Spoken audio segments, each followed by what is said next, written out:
Hello fam, welcome back to my channel. ನಾನು ನಿಮ್ಮ ಹೇಮಂತ್. ಎಲ್ಲರೂ ಹೇಗಿದ್ದೀರಾ? ಚೆನ್ನಾಗಿದ್ದೀರಾ ಅಂತ ಅನ್ಕೊತೀನಿ. ಈ ಮತ್ತೊಂದು ವಿಡಿಯೋಗೆ ಸ್ವಾಗತ. ಇದು ಏನು ವ್ಲಾಗ್ ಅಂದರೆ ಅದೇ ಸೇಮ್ ಬೈಕ್ ವ್ಲಾಗು. ಸುಮ್ಮನೆ ಒಂದು ride Koramangala to electronic city. ನನ್ನ ಚಾನಲ್ಗೆ ಯಾರನ್ನ ಹೊಸ್ದಾಗಿ ಬಂದಿದ್ರೆ ಸಬ್ಸ್ಕ್ರೈಬ್ ಮಾಡ್ಕೊಂಡು ಬೆಲ್ ಐಕನ್ ಪ್ರೆಸ್ ಮಾಡ್ಕೊಂಡು ನೋಡಿ. ಆಗ ನಾನು ಹಾಕೋ ವಿಡಿಯೋ ನಿಮಗೆ ನೋಟಿಫಿಕೇಶನ್ ಬರುತ್ತೆ. ಬನ್ನಿ ವಿಡಿಯೋ ಒಳಗೆ ಹೋಗೋಣ.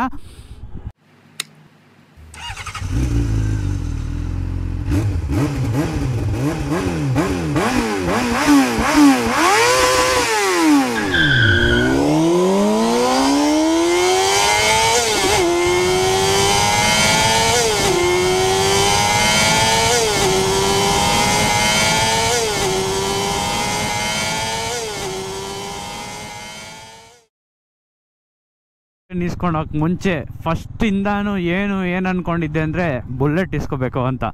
ಇವತ್ತು ಬುಲೆಟ್ ಈಸ್ಕೊಂಡಿಲ್ಲ, ಸುಮ್ಮನೆ ಒಂದು ರೈಡ್ ಕೋರಮಂಗ್ಲಿಂದ ಈ ಸಿಟಿಗೆ ಹೋಗ್ತಾ ಇದ್ದೀನಿ ಅಷ್ಟೇ. ಇದರಲ್ಲಿ ಸೌಂಡ್ ಓಕೆ ಫೈನ್, ನನಗೆ ಸೌಂಡ್ ಓಕೆ ಆಯಿತು. ಬಟ್ ಏನಂತಾರೆ, ಬ್ಯಾಕ್ ಸೈಡ್ ಶೇಪ್ ಇಷ್ಟ ಆಗಿಲ್ಲ. ಅದಕ್ಕೆ ಈ ಗಾಡಿನ ನಾನು ಬೇಡ ಅಂದೆ, ಇದೊಂದೇ ರೀಸನ್ಗೆ. ಬಟ್ ನನಗೆ ಫಸ್ಟ್ ಇದ್ದಿದ್ದು ಬುಲೆಟ್ ಇಷ್ಟ ಆಯಿತು. ಬಟ್ ಅದೇ ಬುಲೆಟ್ ಸಿಕ್ಕಿಲ್ಲ ನನಗೆ ಮತ್ತೆ. ಅಂದರೆ ಮೀನ್ಸ್ ಹೊಸದೇ ಬೇಕಾಗಿತ್ತು ಅಂತ I didn't go for bullet. So ಇನ್ನೊಂದು ಏನಂದರೆ ಬುಲೆಟಲ್ಲಿ ವೈಬ್ರೇಷನ್ನು. ಸೊ ಬೇಕಾದ್ರೆ ತೋರಿಸ್ತೀನಿ ನಿಮಗೆ. 80-90 ಹೋಗೋವಾಗ ವೈಬ್ರೇಟ್ ಹೆಂಗಾಗುತ್ತೆ, ಕೈಯೆಲ್ಲ ಶೇಕ್ ಆಗುತ್ತೆ. ಬಟ್ ಗತ್ತೆ ಬುಲೆಟಲ್ಲಿ ಗತ್ತು. ಹೋಗೋರು ಬರೋರು ಮುಂದೆ ಹಿಂದೆ ನೋಡ್ತಾರ, ಅದೇ ಬೇಕಾಗಿರೋದೆ. First of all bullet almost bullet bullet ಇಕ್ಕಿರೋರೆಲ್ಲ ಏನಕ್ಕೆ, ಒಂದು ಅವ್ರ ಮೇಲೆ ಬುಲೆಟ್ ಮೇಲೆ ಕ್ರೇಜ್ ಇರುತ್ತೆ, ಇನ್ನೊಂದು ಏರಿಯಾದಲ್ಲಿ ಓಡಾಡೋಕ್ಕೆ ಗತ್ತಿಗೆ. ಸೊ ಕೋರಮಂಗ್ಲ ಒಳಗಡೆ ಇದ್ದೀನಿ, ಜ್ಯೋತಿ ನಿವಾಸ್ ಕಾಲೇಜ್ ರೋಡಲ್ಲಿ.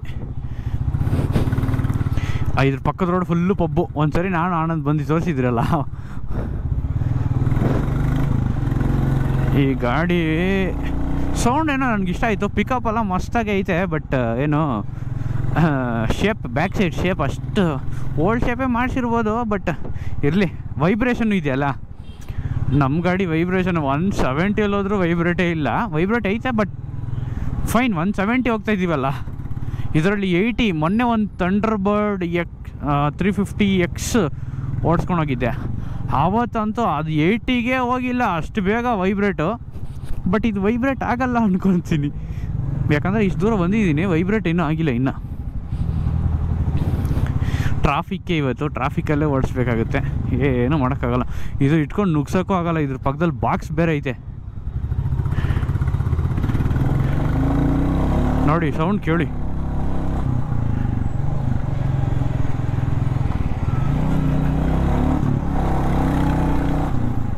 Sound okay fine. ನನಗೆ ಬುಲೆಟಲ್ಲಿ ಬರೋ ಥರ ಸೌಂಡೇ ಬರ್ತೈತೆ, ಹಳೆಯ ಬುಲೆಟ್ಗೂ. ಬಟ್ ಅದಕ್ಕೂ ಇದಕ್ಕೂ ಡಿಫ್ರೆನ್ಸ್ ಇದೆ. ಬಟ್ ಸೌಂಡ್ ಕೂಡ ಫೈನ್. ನನಗೆ ಶೇಪ್ ಮ್ಯಾಟ್ರ್ ಆಗಿದ್ದು. ಆಮೇಲೆ ಇದಿಟ್ಕೊಂಡು ಆಫ್ ರೋಡೆಲ್ಲ ಮಾಡೋಕ್ಕಾಗಲ್ಲ, ಏನಿಲ್ಲ ಬಿಡಿ, ಅದೊಂದು ನೆಕ್ಸ್ಟ್ ಕ್ವಶನ್. ಬಟ್ ನಮ್ಮ ಗಾಡಿ ಸ್ಪೋರ್ಟ್ಸ್ ಗಾಡಿನೇ, ಆದರೂ ಆಫ್ ರೋಡೆಲ್ಲ ಮಾಡ್ತೀವಿ ನಾವು.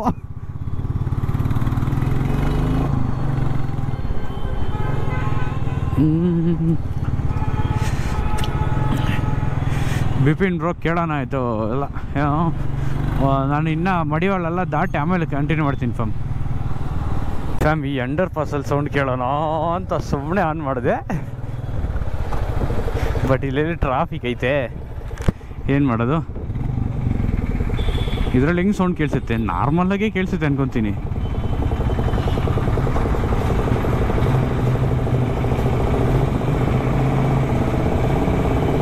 ಮುಂದೆ ಆಟೋ ಸೌಂಡೇ ಬಂದ್ಬಿಟ್ಟು ಜಾಸ್ತಿ ಇದಕ್ಕಿಂತ.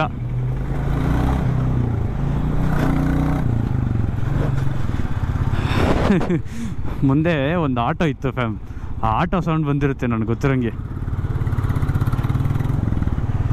ಬಟ್ ಇದು ಐ ಥಿಂಕ್ ಇದು ಕೇಳಿಸ್ತೈತೆ ಅಂತ ಅನಿಸುತ್ತೆ. ಸುಮ್ಮನೆ ಇಲ್ಲಿಂದ ಅಲ್ಲಿಗೊಂದು ಗಾಡಿ, ಅಲ್ಲಿಂದ ಇಲ್ಲೊಂದು ಗಾಡಿ ಎತ್ಕೊಂಡು ಹೋಗ್ತಾ ಇರೋದು. ನಮಗೂ ವ್ಲಾಗ್ ಆದಂಗೂ ಆಗುತ್ತೆ, ಕೆಲ್ಸಕ್ಕೆ ಹೋದಂಗೂ ಆಗುತ್ತೆ, ದುಡ್ದಂಗೂ ಆಗುತ್ತೆ.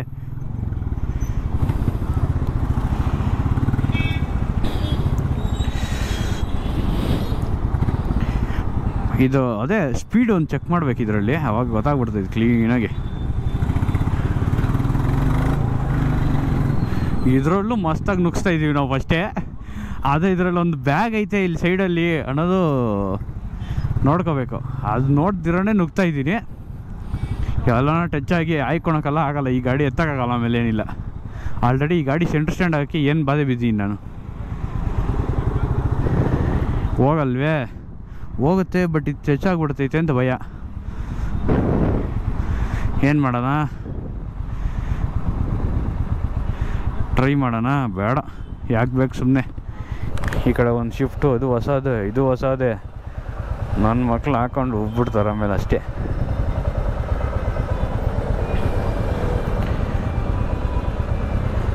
ಆಹಾ, ಎಷ್ಟೊತ್ತು ಈ ಟ್ರಾಫಿಕಲ್ಲಿ ನಿಂತದು.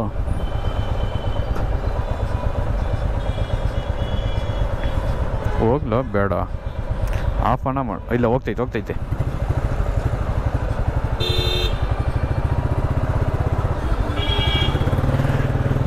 ಲೆಫ್ಟ್ ಸೈಡ್ಗನ ಹೋಗ್ಬಿಡೋಣ.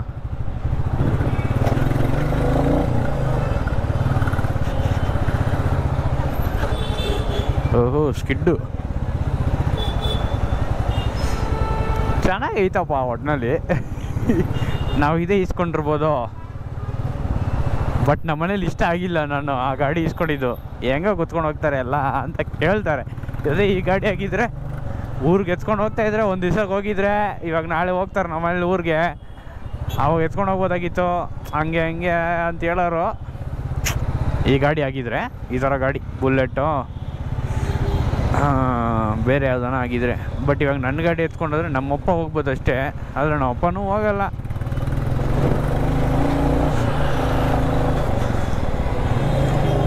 ಇದು ಏನು ವ್ಲಾಗ್ ಅಂತಲೇ ಗೊತ್ತಿಲ್ಲ, ರಿವ್ಯೂ ಕೂಡ ಅಲ್ಲ. ಇದಕ್ಕೇನು ರಿವ್ಯೂ ಕೊಡೋದು? Classic 350 bullet, royal Enfield Classic 350 ಅಷ್ಟೇ. ಗಾಡಿ ಏನೋ ಚೆನ್ನಾಗೈತೆ ಓಡ್ಸೋಕ್ಕೆ, ಫೈನ್. ನ್ಯೂ ಮಾಡಲ್ಲೇ, 2022 ಅನ್ಕೊತೀನಿ. ಗಾಡಿನೂ ಕ್ಲೀನಾಗಿ ಐತೆ. ಸ್ಕ್ರ್ಯಾಚ್ ಏನು ಮೈಲ್ಡ್ ಸ್ಕ್ರ್ಯಾಚಸ್ ಅಷ್ಟೇ ಇರೋದು, ಎಲ್ಲ ಫುಲ್ ಸ್ಕ್ರ್ಯಾಚ್ ಎಲ್ಲ ಏನಿಲ್ಲ. ಈ ರೋಡಲ್ಲೇ ಹೋಗೋಣ ಫಾಸ್ಟಾಗಿ ಅಂದ್ಕೊಂಡೆ, ಎಲ್ಲಿ ಹೋಗೋ ಥರನೇ ಇಲ್ವೇ. ಹೋಗೋಣ.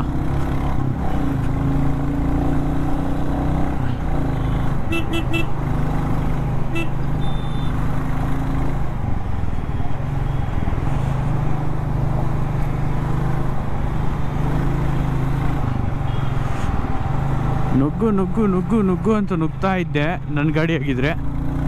ಇದರಲ್ಲೂ ನುಗ್ಗಬೋದು, ಬಟ್ ಆ ಸೈಡ್ ಬಾಕ್ಸ್ ಒಂದು ಭಯ, ಎಲ್ಲಿ ಟಚ್ ಆಗ್ಬಿಡ್ತೈತೋ ಬೇರೆ ಗಾಡಿಗಳಿಗೆ ಅಂತ. ಆದ್ರೆ ನುಗ್ಗೋಷ್ಟು ನುಗ್ಗಿಸ್ಕೊಳೋದು ಅಷ್ಟೇ, ಏನು ಮಾಡೋದು? ಆ ಬಾಕ್ಸ್ ಬಿಚ್ಚಿ ಇಟ್ಕೊಂಡೋಕ್ಕೂ ಆಗಲ್ಲ. ಗಾಡಿ ನಂದ. ಇದೆಲ್ಲ ಸೇಲಿಗೆ ಬಂದಿರೋ ಗಾಡಿಗಳು. ಇದೆಲ್ಲ ಹೇಳ್ಬಾರ್ದಾ ಏನು ಗೊತ್ತಿಲ್ಲ, ಸುಮ್ಮನೆ ಹೇಳ್ಕೊಂಡು ಹೋಗ್ತಾ ಇದ್ದೀನಿ. ಅವ್ರಿಗೆ ಪ್ರಮೋಷನ್ ಆಗುತ್ತೆ ನಾನು ಹೇಳಿದ್ರೆ ಆ್ಯಕ್ಚುಲಿ, ಬಟ್ ಬೇಡ, ನಾನು ಪ್ರಮೋಷನ್ ಮಾಡಲ್ಲ ಅವ್ರಿಗೆ. ಓಕೆ ಫ್ಯಾಮ್, ಇದು ಯಾವುದೋ ಟ್ರಾಫಿಕ್ ಎಲ್ಲ ಮುಗಿಸ್ಕೊಂಡು ಆಮೇಲೆ ಕಂಟಿನ್ಯೂ ಮಾಡ್ತೀನಿ. Recording started bro. ಫ್ಯಾಮ್ ನೋಡಿ, ಇವತ್ತೇ ಫಸ್ಟ್ ಟೈಮ್ ಬೊಮ್ಮನಹಳ್ಳಿ ಸಿಗ್ನಲ್ ಆ ಕಡೆಯಿಂದ ಒಂದೇ ಸಿಗ್ನಲ್ಗೆ ಬಂದ್ಬಿಟ್ಟೆ. ಗ್ರೀನಲ್ಲೇ ಇತ್ತು, ಬಟ್ ಅಲ್ಲಿವರೆಗೂ ಬ್ರಿಡ್ಜಿಂದ ಆ ಕಡೆವರೆಗೂ ಇತ್ತು ಟ್ರಾಫಿಕ್ಕು. ಬಟ್ ತುಂಬ ಹೊತ್ತು ಬಿಟ್ಟಿದ್ರು, ಹೆಂಗೋ ಹೋಗೋರು ಬೇಗ ಹೋಗ್ಬಿಟ್ರು. ನಮಗೆ ಬೇಗ ಬಂದಂಗೂ ಆಯಿತು. ಇವಾಗ ಏನು 7:30 ಒಳಗೆ ಹೋಗಿ ಲಾಗೌಟ್ ಮಾಡಿಬಿಟ್ಟು ಮನೆಗೆ ಹೋಗೋದಷ್ಟೇ. ನಾಳೆ ವೀಕ್ ಆಫ್ ನನಗೆ. ಎಲ್ಲಿ ವೀಕ್ ಆಫು? ಅಂಗಡಿಯಲ್ಲಿ ಇರಬೇಕಂತೆ ನಾಳೆ. ಕೆಲ್ಸಕ್ಕೆ ಅಷ್ಟೇ ವೀಕ್ ಆಫು. ಅಂಗಡಿಯಲ್ಲಿ ಇರಬೇಕಂತೆ. ನಮ್ಮ ಅಂಗಡಿ ಇದು ಒಂದಿದೆ, ಅದ್ರಲ್ಲಿರ್ಬೇಕು. ನಮ್ಮ ಅಪ್ಪ ಅಮ್ಮ ಊರಿಗೆ ಹೋಗ್ತಾ ಇದ್ದಾರೆ, ಸೊ ಅಂಗಡಿಯಲ್ಲಿರು ಅಂತ ಹೇಳೋರು. ವೀಕ್ ಆಫ್ ಹಾಕ್ಬಿಟ್ಟು ಅಂಗಡಿಯಲ್ಲಿರೋದು. ರೆಸ್ಟ್ಗೆ ಇಷ್ಟ ಇಲ್ಲ ಅಂಗಡಿ. ಇದರಲ್ಲಿ ಎಷ್ಟು ಗೇರ್ ಐತೋ ನೋಡಲ್ಲೇ, 6 ಇರುತ್ತೆ ಇದರಲ್ಲೂ, ನಂಗೆ ಗೊತ್ತಿರಂಗೆ.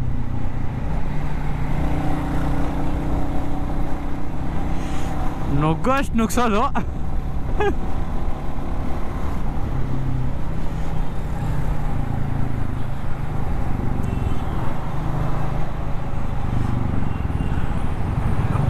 ಇಲ್ಲಿ ಟ್ರಾಫಿಕಾ? ಲೆಫ್ಟ್ ಸೈಡ್ಗೆ ಹೋಗ್ಬೋದಾಗಿತ್ತು, ಬಟ್ ಅಲ್ಲೂ ಟ್ರಾಫಿಕ್ ಇದ್ರೆ ಮುಂದೆ ಏನು ಮಾಡೋದು, ಅದಕ್ಕೆ ಹಿಂಗೆ ನಿಧಾನಕ್ಕೆ ಓಡೋಣ. ಸಿಗ್ನಲ್ ಇದೇನು ಗಾರೆಪಾಳ್ಯದ ಅಷ್ಟೊತ್ತಿರಲ್ಲ. ಮೊನ್ನೆ ಹಂಗೆ ಒಂದು ದಿವಸ ಏನು ಮಾಡಿದೆ, ಗಾರೆಪಾಳ್ಯದಲ್ಲಿ ಸಿಗ್ನಲ್ ಐತೆ ಅಂದ್ಬಿಟ್ಟು ಸರ್ವಿಸ್ ರೋಡ್ಗೆ ಹೋದರೆ service road full jam. But ಇದು ಬೇಗ ಹೋಗ್ಬಿಡ್ತು, ಸಿಗ್ನಲ್ ಇದ್ದಿದ್ರು ಇದು ಬೇಗ ಹೋಗ್ಬಿಡ್ತು, but service road full jam. ಅವಾಗ ನೋಡ್ಕೊತ ಇದ್ದೀನಿ, ಆಫ್ ಆಗಿಬಿಡಿತ್ತು, ಇಲ್ಲ ಚಾರ್ಜಿಂಗ್ ಕಮ್ಮಿ ಇತ್ತು ಅದಕ್ಕೆ. ಆಹಾ, ಇಲ್ಲೋಗ್ಬಿಟ್ರೆ ಬಸ್ಸಿಂದ ಇಳಿಯೋರು ಹೆಂಗೆ ಹೋಗೋದು, ಆದರೂ ಬುದ್ಧಿ ಇಲ್ಲ ಜನರಿಗೆ. ಹೋಗ್ತಾರಪ್ಪ ಅವ್ರು ಇಳಿತಾ ಬಿಡ್ತಾರೋ, ನಾನು ಹೋಗ್ಬೇಕಪ್ಪ ಅಂತ ಹೋಗ್ತಾಯಿದ್ದಾರೆ. ಇರಬೇಕು, ಬಟ್ ಬಸ್ ಸ್ಟಾಪ್ ಮುಂದೆ ಎಲ್ಲ ಹೋಗೋ ಥರ ಇರಬಾರ್ದು. ನಾನು ಯಾವಾಗನ ಹೋಗಿದ್ದೀನಿ ಆ ಥರ, ಇಲ್ಲಾಂದರೆ ಯಾರನ್ನ ಹೇಳಿ ತೆಗೆದು ಹಾಕ್ಬಿಟ್ರೆ ಅದನ್ನು. ಅದಕ್ಕೆ ನಾನು ಯಾವಾಗ ಹೋಗಿಲ್ಲಪ್ಪ ಆ ಥರ, ಬಸ್ ಸ್ಟಾಪ್ ಮುಂದೆ ಎಲ್ಲ ಹೋಗಿಲ್ಲ. ಅದೇ ಫ್ರೀಯಾಗಿದ್ದಾಗ ಹೋಗಿರ್ತೀವಿ, ಟ್ರಾಫಿಕ್ ಇದ್ದಾಗ ಬಸ್ ಸ್ಟಾಪ್ ಮುಂದೆ ಎಲ್ಲ ಹೋಗಿರಲ್ಲ, ಇಳಿಯೋ ಟೈಮಲ್ಲೆಲ್ಲ ಹೋಗಿರಲ್ಲ. ಇದು ಆಲ್ಮೋಸ್ಟ್ ಫ್ಯಾಮಿಲಿ ಈ ನಡುವೆ ಸಾಯಂಕಾಲ ಈ ಟೈಮಲ್ಲಿ ಕೂಡ್ಲುಗೇಟ್ ಸಿಗ್ನಲ್ ಮಾತ್ರ ಫ್ರೀಯಾಗೈತೆ. ಈ ಬುಲೆಟಲ್ಲಿ ಏನು ಚೇಂಜಸ್ ಅಂದರೆ ಸ್ವಿಚಸ್ ಎಲ್ಲ ಬೇರೆ ಬೇರೆ ಥರ ಕೊಟ್ಟಿದ್ದಾರೆ, ಮತ್ತು ಇದು ಡಬಲ್ ಇಂಡಿಕೇಟರ್ ಏನಂತಾರೆ ಹಜಾರ್ಡ್ ಕೊಟ್ಟಿದ್ದಾರೆ. ಇದನ್ನು ಫ್ಯೂಲ್ದು ಮತ್ತು ಟ್ರಿಪ್ಪು ಎಲ್ಲ ಡಿಜಿಟಲಲ್ಲಿ ಕೊಟ್ಟಿದ್ದಾರೆ. ಸ್ಪೀಡೋಮೀಟ್ರ್ ನಾರ್ಮಲಾಗಿ ಕೊಟ್ಟಿದ್ದಾರೆ, ಬಟ್ ಕಿಲೋಮೀಟ್ರ್ ಪರ್ ಅವರು ಮೈಲ್ಸ್ ಪರ್ ಅವರ್ ಇದು ಹಳೇದ್ರಲ್ಲಿ ಇತ್ತೋ ಇಲ್ಲೋ ಗೊತ್ತಿಲ್ಲ, ಬಟ್ ನಾನು ಅಷ್ಟು ಗಮನಿಸಿಲ್ಲ, ಬಟ್ ಇದರಲ್ಲಿ ಇದೆ ಅಂದ್ಕೊತೀನಿ. ಇನ್ನು ಮಿಕ್ಕಿದ್ದು ಬ್ಯಾಟ್ರಿ, ABS ಮತ್ತು ಫ್ಯೂಲ್ದು ಅಲ್ಲಿ ತೋರಿಸ್ತಾ ಇದೆ. ಫ್ಯೂಲ್ ಇಲ್ಲ ಇದರಲ್ಲಿ, 1 ಲೀಟ್ರ್ ಇವಾಗ ಹಾಕ್ಸ್ಕೊಂಬಂದೆ ಅಷ್ಟೇ. ಟ್ರಿಪ್ಪು Fವರೆಗೂ ಐತಿ ಇದರಲ್ಲಿ. ಇದು ಹೆಂಗೆ ಟ್ರಿಪ್ ಚೇಂಜ್ ಮಾಡೋದು ಗೊತ್ತಿಲ್ಲ ನನಗೆ. ಮತ್ತು ಇದು ಇಂಡಿಕೇಟ್ರ್, ಇದು ಆರನು ಇದರಲ್ಲೇ ಸ್ಟಾರ್ಟಿಂಗ್ ಎಲ್ಲ ಇವಾಗ ಲೇಟೆಸ್ಟಾಗಿ ಬಂದಿರೋದ್ರಲ್ಲೆಲ್ಲ ಹಂಗೆ ಕೊಟ್ಟಾರಲ್ಲ. ಆಮೇಲೆ ಕಸ್ಟಮರಲ್ಲ, ಈ ಗಾಡಿ ಫಸ್ಟ್ ಇಟ್ಕೊಂಡಿದ್ದವರು ಇದೆಲ್ಲ ಹಾಕ್ಸೋರೆ. ಗಾಡಿ ಏನೋ ಚೆನ್ನಾಗೈತೆ ಲುಕ್ಕಾಗೆ, ಬಟ್ ಇದು ರೇರ್ ಕಲರ್ ಅನ್ಕೊತೀನಿ. ಇದೇನು ಇವಾಗ 2020 ಮಾಡಲ್ಗೂ 15 ಮಾಡಲ್ಗೂ ರೇಟೇ ಡಿಫ್ರೆನ್ಸ್ ಇಲ್ಲ, ಹೆಚ್ಚು ಕಮ್ಮಿ 10-20 ಸಾವಿರ ಡಿಫ್ರೆನ್ಸ್ ಅಷ್ಟೇ. ಆದರೆ ಹಳೆ ಬುಲೆಟ್ಗೆ ವ್ಯಾಲ್ಯೂ ಜಾಸ್ತಿ, ಹೊಸ ಬುಲೆಟ್ಗೆ ವ್ಯಾಲ್ಯೂ ಕಮ್ಮಿ ನಾನು ನೋಡಿರೋ ಪ್ರಕಾರ ಇವಾಗವರೆಗೂ.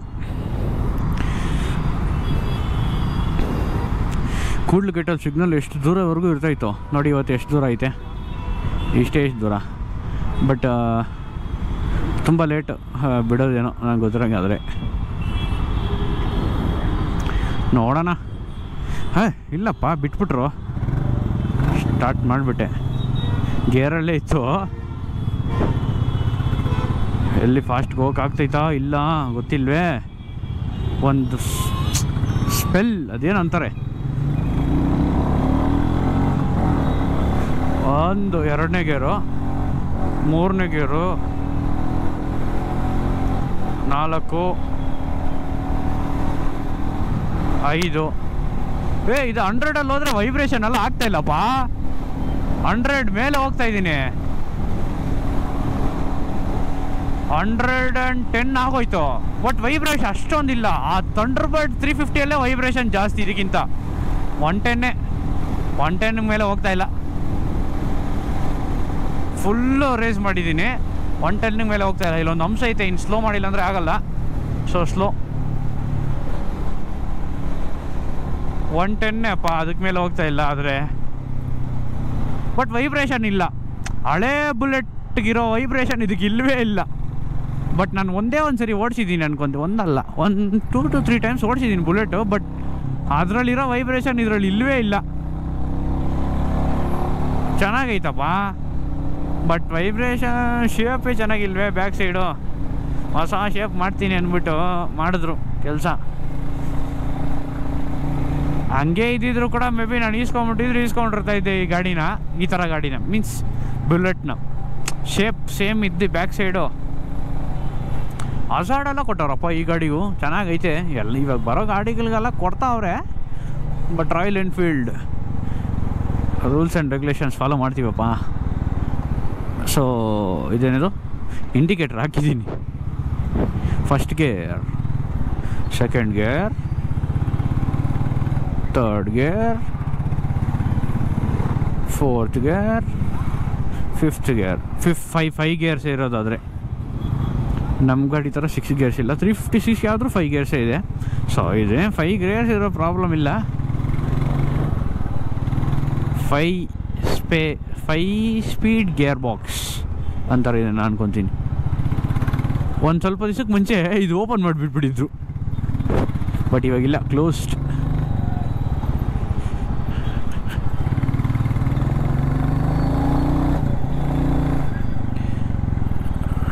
ಸೌಂಡು ಕೂಡ ಚೆನ್ನಾಗೈತಪ್ಪ ಕೇಳೋಕ್ಕೆ. Fine, good bike, but I didn't like shape, so I rejected this bike and ಬೈಡ್ RR 310. So I went for KTM. Even that KTM also changed, ಅಂದರೆ KTM RC 200 ನಾನು ಈಸ್ಕೊಳಕ್ಕೆ ಮುಂಚೆವರೆಗೂ ಕರೆಕ್ಟಾಗೆ ಹಳೇ ಶೇಪು, ಅದೇ 2 ಕಣ್ಣು ಅದೇ ಇತ್ತು. ನಾನು ಯಾವಾಗ ಈಸ್ಕೊಳಕ್ಕೆ ಪ್ಲ್ಯಾನ್ ಮಾಡಿದ್ನೋ ಚೇಂಜ್ ಮಾಡಾಕ್ಬಿಟ್ರು ಆ ಮೂತಿ ಕೂಡ. ಅದು ನನಗೆ ಇವಾಗ ಹೇಳ್ತೀನಿ, ಹೊಸ ಮೂತಿ ನನಗೆ ಇಷ್ಟೇ ಆಗಿಲ್ಲ ಇವಾಗವರೆಗೂ. ಮೇ ಬಿ ಅದು ಇಷ್ಟ ಆದವ್ರು ಇರ್ತಾರೆ, ಬಟ್ ನನಗಿಷ್ಟ ಆಗಿಲ್ಲ. ಅದಾದಮೇಲೆ RR 310ಗೆ ಹೋದೆ. ಬಟ್ RR 310ಅಲ್ಲಿ ಫಸ್ಟ್ ನಾನು ಈಸ್ಕೊಳಕ್ಕೆ ಮುಂಚೆ ಒಂದು 2 ಇಯರ್ಸ್ ಮುಂಚೆ ಡಿಸ್ಪ್ಲೇ ಇತ್ತಲ್ಲ, ಅದು ಚೆನ್ನಾಗಿರಲಿಲ್ಲ, ಒಂಥರ ಶೇಪೇ ಚೆನ್ನಾಗಿರಲಿಲ್ಲ. ಇವಾಗಿರೋ ಡಿಸ್ಪ್ಲೇ ಫೋನ್ ಥರ ಐತೆ ಚೆನ್ನಾಗಿ. ನಾವು ಬುಲೆಟ್ ಗಾಡಿ ಓಡಿಸಿದ್ರೆ ಬುಲೆಟ್ ಬಗ್ಗೆ ಮಾತ್ರ ಮಾತಾಡಬೇಕಂತಲ್ಲ ಏನಿಲ್ಲ. ಸೊ ನನ್ನ ಗಾಡಿ ಬಗ್ಗೆನೂ ಮಾತಾಡ್ತೀನಿ ನಾನು. ಅಂದರೆ ಇದು ವ್ಲಾಗೇ ಏನು ಏದ್ರ ಬಗ್ಗೆ ಅಂತಲ್ಲ ಇಲ್ಲಲ್ಲ, ಸುಮ್ಮನೆ ಕೋರಮಂಗಲದಿಂದ ಎಲೆಕ್ಟ್ರಾನಿಕ್ ಸಿಟಿ ಬರೋದು, ಜಸ್ಟ್ ಒಂದು ರಿವ್ಯೂ, ನನ್ನ ಒಪಿನಿಯನ್ ರಿವ್ಯೂ ಅಷ್ಟೇ ಇದು. ಅಂದರೆ ನನಗೆ ಹೆಂಗೆ ಅನಿಸ್ತು ಗಾಡಿ ಓಡಿಸೋದಕ್ಕೆ, ಗುಡ್. ನನಗೆ ಗಾಡಿ ಓಡಿಸೋದೇನು ಫೀಲ್ ಬ್ಯಾಡ್ ಅನಿಸಿಲ್ಲ, ಫೀಲ್ ಗುಡ್ಡೇ. ಬಿಡೋದೇ ಇಲ್ಲ ಅಂತ ನೀವು ನಿಚ್ಕೊಳಕ.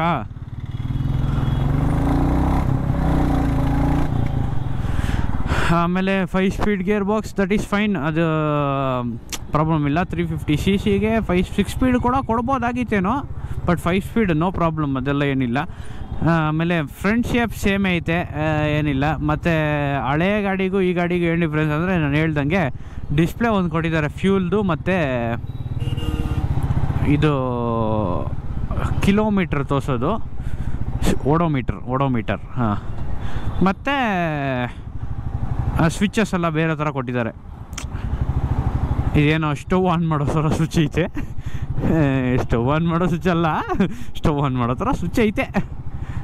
ನನಗೆ ಹಂಗೆ ಅನ್ನಿಸ್ತು, ಇದು ನೋಡಿದ ತಕ್ಷಣ ನನಗೆ ಹಂಗೆ ಅನಿಸಿದ್ದು, ಅದನ್ನು ಹಂಗೆ ಹೇಳ್ಬಿಟ್ಟೆ. ಮತ್ತು ಶೆಲ್ಫು ಇತ್ತೇನೋ ಫಸ್ಟಿಂದನೂ, ಅಂದರೆ ಒಂದು ಸ್ವಲ್ಪ ಹಳೆ ಮಾಡಲು ಶೆಲ್ಫ್ ಇತ್ತು.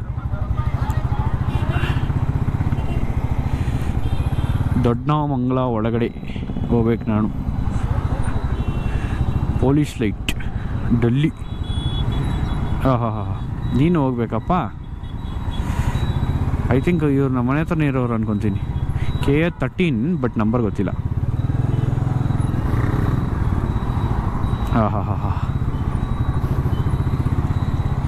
ಇಂಡಿಕೇಟರ್ ಆಫ್ ಯೂಸ್ ಮಾಡಿ ಆಫ್ ಮಾಡಬೇಕಿಲ್ಲ ಅಂದರೆ ಇವ್ನಿಗೆ ಹಿಂದೆ ಬರೋರು ಇವಾಗ ಹಿಂಗೆ ಇಂಡಿಕೇಟರ್ ಇರ್ತಾರೆ, ಇದಕ್ಕೆ ಹೋಗ್ತಾರೇನೋ ಅಂದ್ಬಿಟ್ಟು ಆ ಕಡೆ ಹೋಗಲ್ಲ, ಫಾಸ್ಟಾಗಿ ಹೋಗೋರು ನೋಡ್ತಾ ಇರ್ತಾರೆ, ಹೋಗ್ತಾರ ಅಂತ. ನನಗೆ ಈ ಥರ ಎಷ್ಟೊಂದು ಸರಿ ಆಗೈತೆ. ಅವ್ರು ಇಂಡಿಕೇಟ್ರ್ ಹಾಕಿ ಬಿಟ್ಬಿಟ್ಟಿರ್ತಾರೆ, ಮರ್ತ್ಬಿಟ್ಟು ಗೊತ್ತೇ ಇರಲ್ಲ, ಹೋಗ್ತಾರಾ ಅಂತ ನೋಡ್ಕೊಂಡೇ ಇರ್ತೀವಿ ನಾವು. ಬಟ್ ಫೈನಲಾಗಿ ಅವ್ರು ಹೋಗಲ್ಲ, ಏನಿಲ್ಲ. ಗಾಡಿ ಬಗ್ಗೆ ಹೇಳ್ಬೇಕಂದ್ರೆ, so Royal Enfield Classic 350 mileage ಗೂಗಲಲ್ಲಿ ಕೊಟ್ರಂಗೆ ಹೇಳ್ತೀನಿ, 41.55 km/h ಅಂತೈತೆ ಪರ್ ಲೀಟ್ರ್. ಆಮೇಲೆ CC ಕರೆಕ್ಟಾಗಿ 349.34 cc. Engine 4 stroke air oil cooled engine, spark ignition, single cylinder vehicle.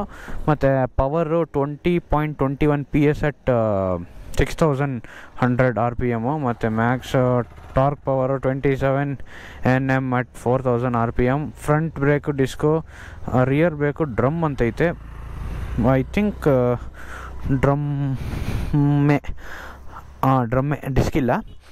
ಮತ್ತು fuel tank capacity it's 13 litres, ನಮ್ಮ ಗಾಡಿಗಿಂತ 1 ಲೀಟರ್ ಜಾಸ್ತಿ. ಮತ್ತು ABS single channel ABS, indicators double ಕೊಟ್ಟಿದ್ದಾರೆ ಮತ್ತು ಅನಲಾಗ್ ಕೊಟ್ಟಿದ್ದಾರೆ. ಇವಾಗ ಅದೇ ಡಿಜಿಟಲ್ ಮೀಟ್ರ್, ಓಡೋಮೀಟ್ರ್ ಡಿಜಿಟಲು, ಸ್ಪೀಡೋಮೀಟ್ರ್ ಅನಲಾಗು,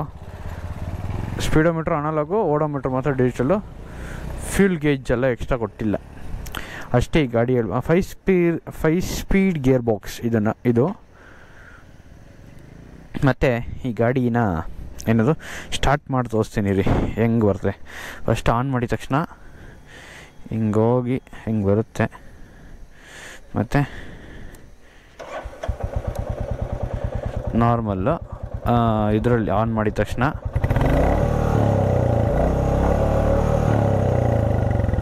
ಹೆಂಗೈತೆ. ಓಕೆ ಫ್ಯಾಮ್, ನಾನು ಈ ಗಾಡಿನ ನೋಡಿ ಅದೇ ಕ್ಲಾಸಿಕ್ 350. ಮತ್ತು ಇದೇ ಥರ ವೀಡಿಯೋದಲ್ಲಿ ನೆಕ್ಸ್ಟ್ ಮೀಟ್ ಮಾಡ್ತೀನಿ. ಅದು ಅಲ್ಲಿವರೆಗೂ ನನ್ನ ಚಾನಲ್ಗೆ ಯಾರನ್ನ ಹೊಸ್ದಾಗಿ ಬಂದಿದೆ ಸಬ್ಸ್ಕ್ರೈಬ್ ಮಾಡ್ಕೊಂಡು ಬೆಲ್ಲೈಕಾನ್ ಪ್ರೆಸ್ ಮಾಡ್ಕೊಂಡು ನೋಡಿ. ಆಗ ನಾನು ಹಾಕೋ ವಿಡಿಯೋ ನಿಮಗೆ ನೋಟಿಫಿಕೇಶನ್ ಬರುತ್ತೆ. ನೆಕ್ಸ್ಟ್ ವೀಡಿಯೋದಲ್ಲಿ ಮೀಟ್ ಆಗೋಣ. ನೋಡಿ ಇದರಲ್ಲಿ ಇದೇ ಬಾಕ್ಸ್ ಹೇಳಿದ್ದು ನಾನು. ಓಕೆ ಫ್ಯಾಮ್, ಅಲ್ಲಿವರೆಗೂ ಟೇಕ್ ಕೇರ್, ಬಾಯ್ ಬಾಯ್.